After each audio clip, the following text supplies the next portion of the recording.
Hello everyone, आज हम बात करने वाले हैं एक ऐसी खबर की जो भारत के टैक्सी ड्राइवर्स और आप सभी के लिए गेम चेंजर साबित हो सकती है। Recently home minister Amit Shah ji ने लोकसभा में घोषणा की है कि सरकार जल्द ही ओला और उबर जैसी एक सहकारी टैक्सी सेवा शुरू करने जा रही है। लेकिन यह होगी क्या, इससे ड्राइवरों को क्या फायदा होगा और क्या सच में प्राइवेट कंपनियों को टक्कर दे पाएगी? चलिए इस वीडियो में हम इसे डिटेल में समझते हैं और कुछ चौंकाने वाले डाटा को भी आपके सामने रखेंगे। तो चलिए शुरू करते हैं। सबसे पहले बात करते हैं कि आखिर यह सहकारी टैक्सी सेवा है क्या। रिसेंटली अमित शाह जी ने कहा कि यह एक app based ride hailing service होगी जो ओला और उबर की तरह काम करेगी। लेकिन इसमें एक ट्विस्ट है, ये कोई प्राइवेट कंपनी नहीं चलाएगी बल्कि इसे ड्राइवरों की अपनी सहकारी समितियां चलाएंगी। मतलब ड्राइवर ही इसके मालिक होंगे। इसमें बाइक, रिक्शा, टैक्सी सब कुछ शामिल होगा।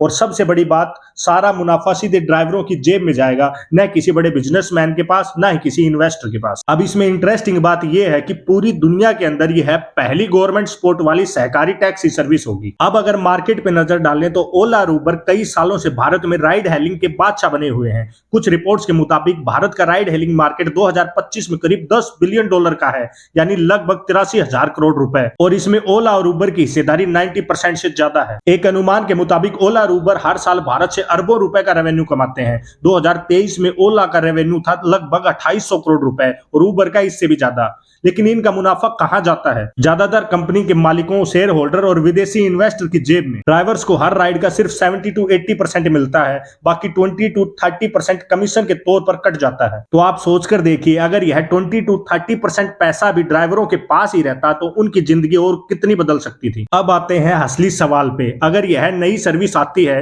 तो इससे फायदा किसे होगा? चलिए थोड़ा डिटेल में इसको समझते हैं। पहला फायदा, ड्राइवरों की कमाई बढ़ेगी। ओला और उबर में जो कमीशन कटता है वो यहां नहीं कटेगा। मतलब हर राइड का 100% पैसा ड्राइवर को ही मिलेगा। एक ड्राइवर जो हर महीने 20,000 कमाता है वो शायद 25 या 30,000 तक कमा सकता है। दूसरा, मुनाफे का ढांचा बदलने से किराया कम हो सकता है। मान लीजिए अभी 100 रुपए की राइड है तो वह शायद 80 या 90 रुपए में हो जाएगी। इससे आपका और मेरा जेब खर्च बचेगा। और तीसरा, ड्राइवर अब नौकर नहीं बल्कि मालिक बनेंगे। ग्रामीण इलाकों में रिक्शा चालक और छोटे शहरों के ड्राइवर भी इसमें शामिल हो सकेंगे। यह सर्विस एक बड़ी रोजगार क्रांति ला सकती है। इस सर्विस का फोर्थ फायदा हो सकता है कि अभी ओला और उबर जैसी कंपनियां विदेशी फंडिंग पर चलती हैं, लेकिन यह सर्विस पूरी तरह भारतीय होगी जो हमारी इकोनॉमी को मजबूत करेगी। अब अगर इस गवर्नमेंट की स्कीम का इकोनॉमी पे क्या इंपैक्ट होगा यह बात करें तो मान लीजिए भारत में हर साल राइड हेलिंग से 80,000 करोड़ का बिजनेस होता है। इसमें 20 to 30% यानी 16 से 24,000 करोड़ रुपए कमीशन के तौर पर कंपनियां ले जाती हैं। अगर यह पैसा ड्राइवरों के पास रहता है